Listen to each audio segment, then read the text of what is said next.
அனைவருக்கும் வணக்கம். ஒரு 10-15 வருஷத்துக்கு முன்னாடிலாம் எப்படி நம்ம இந்த தண்ணி விலைக்கு வரும், இந்த தண்ணி விலைக்கு வாங்கி தானே நம்ம குடிக்கிற தண்ணிலாம் இருக்கும் அப்படின்னு சொல்லி நம்ம எப்படி நம்பாமல் இருந்தோமோ, நான் நம்பலை. அதுபோல் எப்படி நான்லாம் இந்த தண்ணிலாம் விலைக்கு தான் வரும் அப்படின்லாம் சொல்லி நான் நம்பினது கிடையாது. ஒரு 20 வருஷத்துக்கு முன்னாடிலாம், ஒரு 20 ஆமாம் 30 வருஷம்னு வைங்க, ஒரு 90 91 இந்த காலகட்டத்தில் நம்ம ஸ்கூல் போயிட்டு இருந்த சமயங்கள்லாம் நம்ம நம்பினதே கிடையாது. அதே போல் தான் அரசியலுங்கிறது மிகவும் இவ்வளோ ஒரு கீழ்த்தரமாக போய் இவ்வளோ ஒரு கீழ்த்தரமான ஒரு தலைவர்கள்லாம் இந்த மக்கள் அந்த இளைஞர்கள், இளைஞிகள், தோழர்கள், தோழிகள் இப்படி நிற்பாங்க, ஒரு ரசிக மனப்பான்மையோடு இருப்பாங்க அப்படிங்கிறத நம்ம நம்பினதில்லை. நம்மளாம் ஒரு ரஜினிகாந்த் ரசிகராக இருந்தாலும் கூட இந்த அளவுக்குலாம் இல்லை. நம்ம எவ்வளோ பேர் நம்ம பார்த்துட்டு இருக்கோம்ல, இன்றைக்கி தாவேகா டீம் இருக்காங்களே, அது போல் இருந்ததில்லை. அவங்க சொல்கிறாங்க திடீர்னு கூட்டினவங்க ஒரு 4 புருஷனை வச்சுக்கிறா, இல்லை இவங்க இத்தனை பொண்டாட்டி வச்சுக்கிறாங்க அப்படிங்கும்போது அவர்கிட்ட இருக்குது ப்ரோ, அவங்க எது வேணாலும் செய்வாங்க அப்படின்னு சொல்லி அந்த பிள்ளைங்க பேசுகிறது. எங்கள் வீட்டில் ஓட்டு போடலன்னா நாங்கள் சோத்தில் வெஸ்தை வச்சு கொடுத்துருவோம் அப்படின்னு சொல்லி பேசுகிறது. எங்களுக்கு என் குழந்தையோட எனக்கு எல்லாத்தை விட எனக்கு விஜய் தான் எனக்கு உசுறு அப்படின்னு சொல்லி பேசுகிறது. இதெல்லாம் நம்ம எதிர்பார்த்ததில்லை, இது போல் எங்கேயும் நடக்கவும் இல்லை. ஆனால் இந்த தமிழ் கலாச்சாரம் தான் உலகத்திலே மிக சிறந்த கலாச்சாரம். அது இந்த உலகமே இந்தியாவை தான் பார்க்கும். அதுலேயே அந்த இந்தியாவுக்கு முன்னோடியாக எல்லாத்துலேயுமே, கலாச்சாரத்துலேருந்து, பண்பாடுலேருந்து, கலையிலேருந்து எல்லாத்துலேயுமே முன்னோடியாக இருக்கிறது இந்த தமிழ் மொழி, தமிழ் மண், தமிழ் கலாச்சாரம் எல்லாத்துலேயுமே முன்னோடி. அதனால தான் ஆதி மனிதன் தமிழன் என்றால் அப்போ மீதி மனிதன்லாம் யார் அப்படின்னு சொல்லி நம்மளாம் கேட்போம். அப்போ இது போல் இருந்த ஒரு வாழ்வியல் முறை இப்போ சமீப காலமாக ரொம்ப ஒரு மோசமான ஒரு நிலைக்கு தள்ளப்பட்டு இருக்குங்கிறத இதை பார்த்துட்டு எல்லாருமே உணரணும். அப்போ இப்படியே நம்ம விட்டுட்டு போயிட போகிறோமா, இல்லை இதை நம்ம என்ன செய்ய போகிறோம், இல்லை நம்ம ஒரு நுகர்வு கலாச்சாரத்தில் இருந்துட போகிறோமா அப்படின்னு பல கேள்விகள் உண்மையிலேயே சமூகத்தின் மீது அக்கறை உள்ள பலருக்கும் வரணும். அப்படி வந்தால் தான் நீங்களும் நானும் சொன்னார்ல, எங்கே ஒரு இடத்துல அக்கிரமங்கள் அநீதிகள் தலை தூக்கி நிற்கிதோ அந்த இடத்துல எவன் ஒருத்தன் கொதித்து எழுறானோ அவன் என் தோழன் அப்படின்னு சொன்னார்ல. அதுபோல் அப்படி இருந்தால் தான் மாநாடு ராம்குமார், சீமானின் பிள்ளைகள், நாம் தமிழர், உலகத் தமிழர்கள், தலைவனின் பிள்ளைகள் எல்லோரும் ஒரு குடையில் இருக்கவனும் அர்த்தம். இல்லை அவர் 2500 தாரன்ட்டார், இவர் 2000 தாரன் இருக்காரு, இவர் 1000 தாரன் இருக்காரு அப்படின்னா அந்த சமூகம் எப்படியான சமூகத்தை நம்ம வேடிக்கை பார்க்க போகிறோம், எப்படியான சமூகத்தை நம்ம அதை அமைகிறத நம்ம வேடிக்கை பார்க்க போகிறோம், அதை பார்த்துக்கிட்டே இருக்கிறோம் அப்படிங்கிறதுக்கு நானும் நண்டா இருப்பேன் கை கட்டிக்கிட்டு அப்படிங்கிறதுக்கு ஒரு அச்சாணி போட்ட மாதிரி ஆகிப்படும். அப்போ எப்படி இந்த கலாச்சாரம் இருக்குது, எப்படி அப்படி சமூகம் இருக்குது அப்படிங்கிறத நீங்கள் கேளுங்க. ஒரு 2 வயசு குழந்தை அவங்க அம்மா ஏதோ ஒரு வகையில் ஒரு திமுக, அது திமுக அண்ணா திமுக அதெல்லாம் நான் சொல்ல இருந்தாலும் தான் நம்ம ஒரு சொல்ல வேண்டியது என்னன்னு பார்த்தீங்கன்னா, அந்த பையன் திமுகவில் முன்னாள் திமுககாரனாக இருந்திருக்கான். அவன் ஒரு பெண் மேலே இச்சை கொண்டு, நம்மளாம் பச்சையாகவே பேசுகிறதுக்கு ஒரு மாதிரி இருக்காங்கனால இச்சை கொண்டு அவங்க அந்த குழந்தையோட அம்மாட்ட இருந்திருக்கிறான். அந்த அம்மாவுக்கும் ஒன்று பிடிச்சிருக்கு, ஏதோ ஒன்று 2 பேரும் ஏதோ ஒன்று இருக்கிறாங்க. அது இவங்க சொல்கிறது படி பார்த்தா திருமணம் கடந்த உறவு அப்படின்னு சொல்லி அதற்கு எல்லாத்துக்கும் பேர் வைக்கிறாங்கல்ல. களவு கூட என்னமோ விரும்பி எடுக்கிறது என்னென்னமோ சொல்கிறாங்க. அது போல் அவங்க இருக்கிறாங்க. அது அந்த பெண்ணுக்கும் இந்த ஆணுக்கும் மனசு சம்மந்தப்பட்டுன்னு சொல்ல, உடல் சம்மந்தப்பட்டது. ஆனால் அதையும் நான் ஏற்றுக்கிறேனான்னு கேட்டால் இல்லைன்னு தான் சொல்கிறேன். வேணும்னா கல்யாணம் பண்ணிட்டு வச்சுக்கோ. இப்போ நம்ம இஸ்லாத்துலலாம் எத்தனை கல்யாணம் வேணாலும் பண்ணிக்கங்கிறாங்கல்ல, அது போல் இருந்துக்க, ஒன்றும் பிரச்சனை இல்லை. மதங்கள்ங்கிறதே மனிதனின் மனத்தை கட்டுக்கோப்போடு வச்சு, கட்டுப்பாட்டோடு வச்சு சமூகத்தை சீர்படுத்துறதுக்காக தான் கொண்டாந்தது மதங்கள்லாம். அதனால தான் அந்த மார்க்கங்களை ஏற்றுக்கிட்டு இன்றைக்கி பல பேர் இருக்கிறான். நீங்கள் அப்படி இருந்திருக்கலாம். அதை விட்டுட்டு 2 பேர் இருக்கிறாங்க. அந்த பெண் இருக்காங்கல்ல, அந்த பெண்ணோட குழந்தை வெறும் 2 வயசு குழந்தை. அந்த 2 வயசு குழந்தை அந்த குழந்தையை எடுத்துகிட்டு இவன் போய் அவங்க அம்மாட்ட எப்படி இருந்தானோ அது போல் அந்த பிள்ளைகிட்ட இருக்கணும்னு நினச்சி அந்த பிள்ளையை கொண்டு இருக்கிறான். சமூகம் பார்க்கணும். முன்னாடிலாம் ஒரு காலத்தில் நமக்கு எங்கேயோ நடந்துச்சு, இல்லை அங்கே நடந்துச்சு, இதெல்லாம் நம்ம கதையாக கேட்டிருப்போம். இந்த நம்பியார் படம் பார்த்துருப்போம். பார்த்தீங்களாங்க, அங்கே பாருங்கள் மலைக்கல்லங்கிற படத்துலலாம் நம்மளாம் சின்ன பிள்ளையாக இருக்கும்போது நம்ம அப்பா அம்மா பார்த்த படத்தெல்லாம் காட்டினாங்க பார்த்தீங்களா? அங்கே பாருங்கள் ஒரு பூதம் வருது, அங்கே பாருங்கள் ஒரு பேய் வருது, அந்த வேப்பமரம் உச்சியில் வந்து பேய் ஒன்று உட்காந்துருக்கும். இதெல்லாம் வந்து நம்ம பார்த்துருப்போம், கேட்டிருக்கோம். ஆனால் இப்போ சம காலத்தில் நடக்குது. அங்கே அப்படி நடக்குது. சரி, வேறு இடத்துல என்னடான்னா, ஒரு கொத்தனார் வேலைக்கு போகிறவன், வீடு கட்டுற வேலைக்கு கட்டிட தொழிலாளியாக இருக்கிறவன், அவன் என்ன மிருகம்னு நம்ம சொல்ல முடியாது. ஏன்னா எந்த மிருகமும் வந்து இது போல் வேலையை பார்க்குறது கிடையாது. சின்ன குழந்தை, 7 வயசு குழந்தை, அந்த 7 வயசு குழந்தைய அழைச்சிட்டு போய் அதுக்கிட்ட வந்து இவனோட மிருகத்தனம்னு சொல்ல முடியாது, இவனோட வக்கிரத்தனத்தை காட்டி இந்த சமூகத்துக்கு வந்து இருக்கக்கூடாத ஒரு குணத்தை வச்சுட்டு இருக்கிற ஒரு வக்கிர புத்தி படைச்ச ஒரு பொறுக்கி பிச்சைக்கார பைய அந்த குழந்தைய அழைச்சிட்டு போய் அதுக்கிட்ட வந்து இவனோட அந்த கர்மம் முடித்த எல்லா வேலையும் செஞ்சு அந்த பாப்பாவை வந்து அந்த சின்ன புள்ள அதுக்கு என்ன ஏதுன்னு கூட தெரியாது, அதை அனுப்பி விட்ருக்குறான். வந்திருக்கு அந்த பாப்பா. வந்தோடனே வீட்டில் வந்து ஒரு மாதிரி இருந்ததுன்னா அவங்க வந்து மருத்துவமனை கொண்டு போகிறாங்க. கொண்டு போய் அங்கே மருத்துவமனையில் சோதித்து பார்க்கும்போது அவங்க அப்பா வந்து பேக்கரியில் வேலை பார்க்குறாரு. அந்த குழந்தையோட அப்பா வேலை அந்த எந்த நேரம் பார்த்தாலும் அடுப்பு நின்று வெந்து போனதோட தன் பிள்ளையை வந்து எப்படியாவது வந்து நல்ல நிலைமை கொண்டு வந்துடணும் அப்படின்னு சொல்லி எல்லா அப்பனும் நினைக்கிறாப்புல. அது நினச்ச ஒரு அப்பன், ஒரு அம்மா ஞாயிற்றுக்கிழமை பிள்ளை விளையாடுதுன்னு நினச்சிட்டு இருந்திருக்காங்க. இந்த பரதேசி பைய, அயோக்கிய பைய, என்ன கெட்ட வார்த்தை இருக்கோ அதை போட்டுக்குங்க. அந்த நாயின்னு சொல்ல மாட்டேன், ஏதோ ஒன்று, அது போல் ஒரு கேவலம் கெட்ட பைய அந்த பிள்ளைய இப்படி செஞ்சிட்டான் அப்படிங்கிற அந்த உண்மையை தகப்பன்கிட்ட சொல்லியிருக்கிறாங்க, அந்த குழந்தைய பெற்றவங்கள்ட்ட. அவரோட நிலை எப்படி இருக்கும் அதை நீங்கள் ஒன்று சிந்திச்சு பாருங்கள். இதை பார்க்கும்போது நம்மளாலாம் வந்து ஏற்றுக்கிட்டுலாம் இருக்க முடியல, கேட்டுக்கிட்டுலாம் இருக்க முடியல. அப்போ இப்படி நாளுக்கு நாள் வயசானவங்க, நம்ம மாநாடு நியூஸ்லேயே வந்து நம்ம நிறையா போட்டிருக்கிறோமே, வயசான பாட்டி இறந்து போயிடுச்சுன்னு தெரியுது, அது கூட தெரியல. தெரிஞ்சிருந்தா ஏன் அந்த நாய் எப்படி இருக்குது, அது மேலே வந்து கடந்தான். எல்லா டிவிலையும் வந்துச்சு, எல்லா செய்திகளையும் வந்துச்சு, மாநாடு செய்திகளையும் நம்மளும் போட்டிருக்கோம்.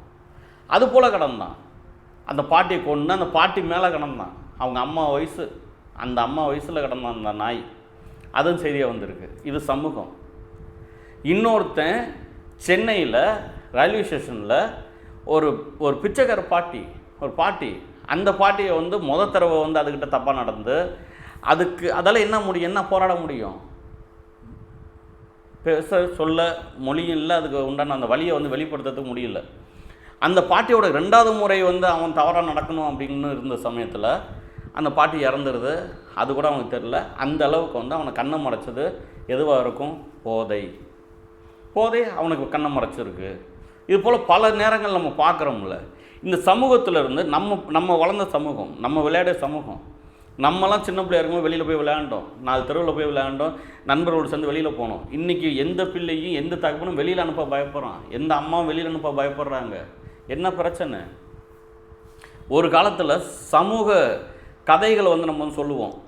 மாரல் சயின்ஸ், நான் ஆங்கில வழியில் படித்ததுனால மாரல் சயின்ஸ்னு சொல்லுவாங்க. நீதி கதைகள்னு ஒன்று இருக்கும், பிடி பீரியட்னு ஒன்று இருக்கும். இன்றைக்கி அதெல்லாம் இருக்கா அப்படின்னு பார்த்தா பல இடங்களில் பல பள்ளிக்கூடங்கள் இல்லை. அந்த முறைகள் நம்ம ஒன்று கொண்டாடணும். அதே போல் தலைவர்கள் நம்மள்கிட்ட காட்டுவாங்க. யார் தலைவர்னு பார்த்திங்கன்னா, எம்ஜிஆர் சிகரெட்டு கூட அடிக்க மாட்டார்ப்பா, தண்ணி கூட அடிக்க மாட்டார், அம்மாவெல்லாம் ரொம்ப மதிப்பார் அப்படின்னு காட்டுவாங்க. இன்னும் நடிகர்களை நீங்கள் கொண்டாந்து காட்டினீங்கன்னா நடிகர்களை காட்டுவாங்க. இந்த பாரு ரஜினிலாம் எவ்வளோது இதெல்லாம் செஞ்சாலும் அம்மாவுக்கு முன்னாடி எப்படி இருக்கார் பாருங்க. இந்த மன்னன் படத்தெல்லாம் பார்த்தியா, எப்படி வந்து அம்மாவுக்காக வந்து அம்மா பேச்சை வந்து கட்டுப்படுத்தி இருக்கிறாரு பார்த்தியா அப்படின்னா கமல் படத்தோட காட்டுவாங்க. சினிமாக்கெல்லாம் அப்படி தான் வந்துக்கிட்டு இருந்தது. ஆனால் அதெல்லாம் கொஞ்சமாக மாறிக்கிட்டு இருந்தது. இப்போ வந்து அப்படியே முற்றுமாக மாறிடுச்சு, முழுவதும் மாறி. என்னமோ அண்டாவை கூட நான் வந்து சரக்கடிக்க நீ எல்லாத்தையும் போடு என்னென்னமோ போடுறாங்க. போட்டு அதே போல் கஞ்சா பூவு கண்ணால் பாட்டு, கஞ்சா எல்லா இடத்துலையும் விற்றுட்டுருக்கு சார், எல்லா இடத்துலையும் விற்றுட்டுருக்கு. நான் சொல்கிறோட பல இடத்துல பிடிப்பட்டு இருந்தாலே விற்றுட்டு இருக்கிறது தான் பிடிப்படும். எல்லாத்தையும் அதில் பிடிப்படாது, அதில் கொஞ்சம் தான் பிடிப்படும். அது போல் பிடிப்பட்டு இருக்குது. இவன் பாட்டு எழுதுறான், இவன்லாம் சமூக நோக்கத்தில் உள்ளவன். அப்போ இந்த சமூகத்திலேருந்து இவன் மாறாண்டா, ஒரு தலைவன் ஒருத்தன் மாறாண்டான்னா, அந்த தலைவன் வந்து சில தலைவர்கள் நம்ம பார்க்குறோம். விவசாயிகளுக்காக போராடின தலைவர்கள், கம்யூனிஸ்ட் கட்சி தலைவர்கள் எவ்வளோ பேர் இருந்தாங்க, ஜீவானந்தத்தை காட்டினாங்க. சரி, காங்கிரஸ்லேயே எடுத்து பார்த்தாலும் நம்ம நாட்டுப்பற்றுவாக இருந்தவர் ஐயா காமராசர்னு சொன்னாங்க, காட்டினாங்க. அதுக்கப்புறம் நம்மலாம் படித்தோம், எல்லா நம்மளோட ஆசிரியர்கள்லாம் சொன்னாங்க. அப்படி தான் இருந்தது. பாரதியார் எடுத்து காட்டினாங்க, அவரோட எழுதுனது அச்சமில்லை அச்சமில்லை அச்சம் என்பது இல்லையே எடுத்து காட்டினாங்க, எடுத்து படித்து சொன்னாங்க. இங்கே சாதிகள் இரண்டொழிய வேறில்லை அப்படின்னு சொன்ன அந்த பாடல்கள் எடுத்து காட்டினாங்க. இப்போ இல்லை ப்ரோ. இப்போ எப்படி போயிட்டுருக்குன்னு பார்த்தீங்கன்னா, இன்றைக்கி வந்து ஒரு குரூரமான ஒரு காலகட்டத்தில் நம்ம வந்து வாழ்ந்துட்டு இருக்கிறோம். இப்போ நம்ம வீட்டில் இருக்கிறவங்கள ராத்திரி நம்ம வந்து வெளியில் அனுப்ப முடியுமா? வெளியில் அவங்களாம் போயிட்டு வருவாங்களா? இல்லை வீட்டிலே இருந்தாலும் இருக்க முடியுமா? முடியல. இது வந்து பல செய்திகள் நான் எடுக்கும்போதும், நான் படிக்கும்போதும், நான் செய்தி போடணுங்கிற சமயத்தில் நான் பார்க்கும்போதும் இதை வந்து உணர்கிறேன். வாகனத்தில் போயிட்டுருக்க அந்த பசங்க புள்ளிங்கோ அப்படிங்கிறாங்க. பிள்ளைங்களாக இருக்கிற வரைக்கும் நல்லா இருந்தாங்க. புள்ளிங்கோ ஆகிறானுங்க. வண்டியில் நம்பர் பிளேட் இல்லை, அவன் மண்டையே குருவி கூடு மாதிரி இருக்குது, அவன் போயிட்டுருக்கிறான். ஒரு காலத்தில் இது போல் போயிட்டு இருந்தாலும் நம்ம இன்ஸ்பெக்டர், நான் பேர் சொல்ல வேணாம், அந்த இன்ஸ்பெக்டர்லாம் அப்படியே பிடிச்சி வெட்டி விட்டுருவார். ஆனால் இன்றைக்கி வந்து என்னன்னு தெரியல, அவங்க கையும் கட்டப்பட்டுருக்கு. அப்போ இது போல் நம்ம வந்து ஒவ்வொரு சமயமும் நம்ம பார்த்துட்டு வந்துட்டு இருக்கும்போது அந்த பிள்ளைகள் ஏதோ வந்து யாரை வந்து ஹீரோவாக வச்சு வருவான்.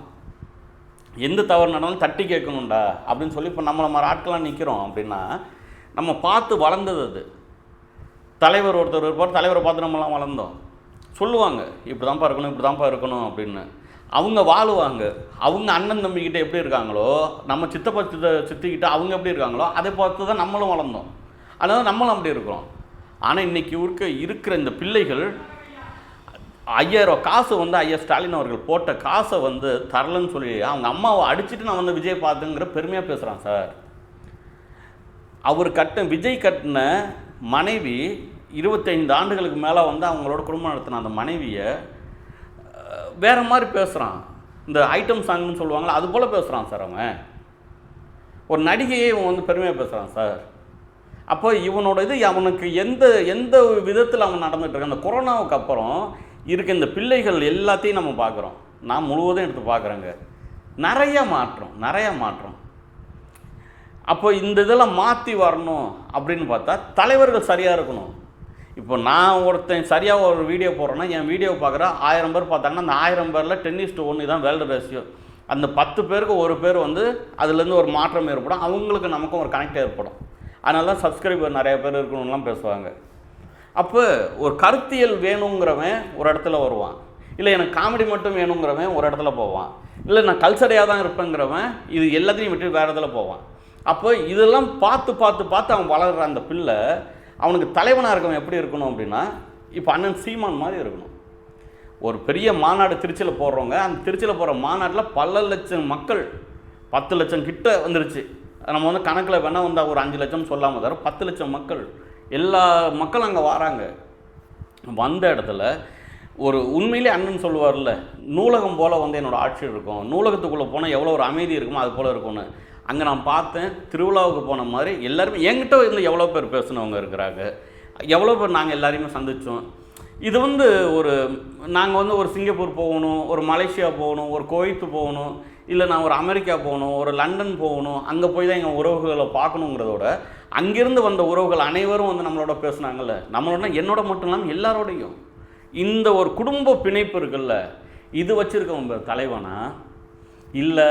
என்னை கல்யாணம் பண்ணியிருந்தாலும் பிரச்சனை இல்லை, என் பிள்ளைகளை வளர்த்தாலும் பிரச்சனை இல்லை, என் கூட இருந்து குடும்பம் நடத்தியிருந்து எல்லா சுகத்துக்கத்துலேயும் என் கூட இருந்தாலும் பிரச்சனை கிடையாது, அதெல்லாம் ஒருத்தே இல்லை ப்ரோ, அதெல்லாம் நான் பார்த்துக்கிறேன். அரசியல் நீங்கள் பார்த்துக்கங்கன்னா எது அரசியல் வாழ்வியல்னு என்னன்னு தெரில. நீதிமன்றத்துக்கு இது வரைக்கும் இந்தியாவில் எந்த நீதிமன்றத்துக்கும் நீ நினச்ச பேரெலாம் வைக்கலாம் அப்படின்லாம் எந்த நீதிமன்றமும் சொல்லலை, எந்த சட்டமும் சொல்லலை. அப்படிங்கிற நீதிமன்றத்துக்கு எதுவும் பேர் இருக்கா? அதுவும் தெரியல. எதை எங்கேருந்து எடுத்துகிட்டு வரோன்னு தெரில, எத்தனை மணிக்கு எங்கே போகணும்னு தெரில, பொண்டாட்டிக்கு என்ன மதிப்பு கொடுக்கணும், பிள்ளைகளுக்கு என்ன மதிப்பு கொடுக்கணும்னு தெரியல. நீ தலைவனாக இருந்தால் அப்போ உன்னோட தொண்டர்கள் எப்படி இருப்பாங்கங்கிறதுக்கு எடுத்துக்காட்டு தெரியுமா? எப்பா கூட்டுறவங்க 4 புருஷன் வச்சுக்கலாம், இவங்க 5 பொண்டாட்டி வச்சுருக்காங்க ப்ரோ, எனக்கு இதுதான் ப்ரோ ரொம்ப முக்கியம் அப்படின்னா, உன் வீட்டில் ஒன்று எத்தனை பேர் வச்சுருக்கிறாங்க, உங்கள் அம்மாவை எத்தனை பேர் வச்சுருக்காங்கன்னு சில பேர் கேட்டான்னு வச்சுக்க, என்ன ஆகும்? இந்த கலாச்சாரத்தை வந்து நம்ம வந்து பார்த்துக்கிட்டு இருக்க போகிறோமா, வேடிக்கை பார்க்க போகிறோமா? இல்லை இந்த 15 ஆண்டுகள் நம்மலாம் எதுக்காக உழைச்சோம்? நானும் இப்போ இடையில 2-3 நாளாக வீடியோ கூட போடலண்ணா. எந்த இடத்துக்கு போயிட்டு இருக்குது, நம்ம எதுக்காக உழைச்சோம், எது போய் சேர்ந்துருக்குது மக்கள்கிட்ட? அப்படி நம்ம எல்லாரோட உழைப்பு, இந்த மண் எப்படி இருக்கணும், இந்த மக்கள் எப்படி இருக்கணும்னு நினச்சி எல்லாமே வீணாக போய் போயிட்டு இருக்கு. அது காரணம் யாராக இருக்கிறாங்க? புதுசாக வராங்கல்ல அண்ணன் டிடிவி, அவர் கூட பிரச்சனை இல்லை, அவர் கூட இருந்தார், திருப்பி போயிட்டார். ஆனால் டிடிவி மாதிரியே எம்ஜிஆரை நான் ரசித்தேன் அப்படின்னு சொல்லிட்டு அங்கே இருந்திருந்தார்ல நம்ம என்ன சொல்கிறது, செங்கோட்டையன், அவர் போய் பாதுகாத்து நிற்கிறாரு. எந்த இடத்துல? நம்ம டிவிகே விஜய் அவர்களை. விஜய் தனிப்பட்ட முறையில் நடிகனாக பார்க்கும்போது எனக்கு ரொம்ப பிடிச்சிச்சு. ஆனால் இன்றைக்கி வந்து ஒரு கட்சியின் தலைவனாக நீங்கள் வந்து அந்த இடத்துல பேசும்போது தன் மனைவியை வந்து யாரும் இப்படிலாம் பேச வேண்டாம், அவங்க வந்து இது வந்து எங்கள் வீட்டு பிரச்சனை, நாங்கள் வந்து பேசி முடிச்சுக்கிறோம் அப்படின்னு நீ பேசியிருந்தீங்கன்னா நீ ஒரு நல்ல மனுஷன், நீ ஒரு நல்ல கணவன், நீ ஒரு நல்ல தகப்பன். ஆனால் அதை விட்டுட்டு அதெல்லாம் ஒருத்தே இல்லை ப்ரோ அப்படின்னா எப்படி? ஒருத்தே இல்லைன்னா எப்படி? அது எனக்கு புரியல. ஒருத்தே இல்லைன்னா எதை வச்சு நீ ஒருத்தர் இல்லைன்னு சொல்லுவேன்? இந்த பிரச்சனை உங்கள் 2 பேருக்குள்ளே உள்ள பிரச்சனை தான்.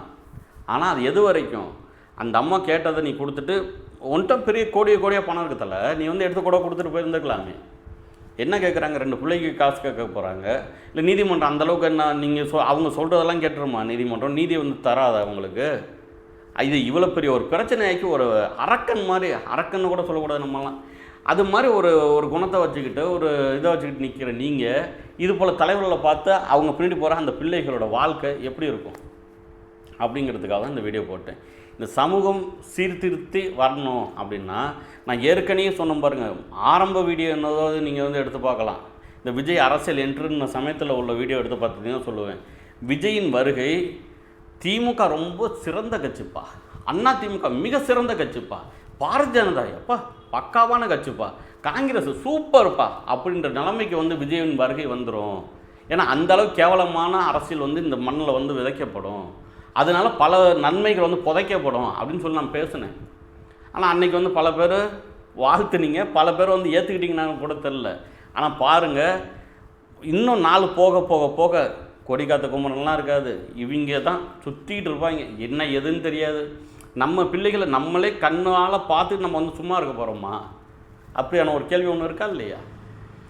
ஒரு குற்றம் நடக்குது, ஒரு தவறு நடக்குதுன்னா அந்த தவறை வந்து செய்கிறவனோட அவனை வந்து பார்த்துக்கிட்டு இருக்கான் பாருங்க, அதை தடுக்காமல், அவன் மிகப்பெரிய குற்றவாளி.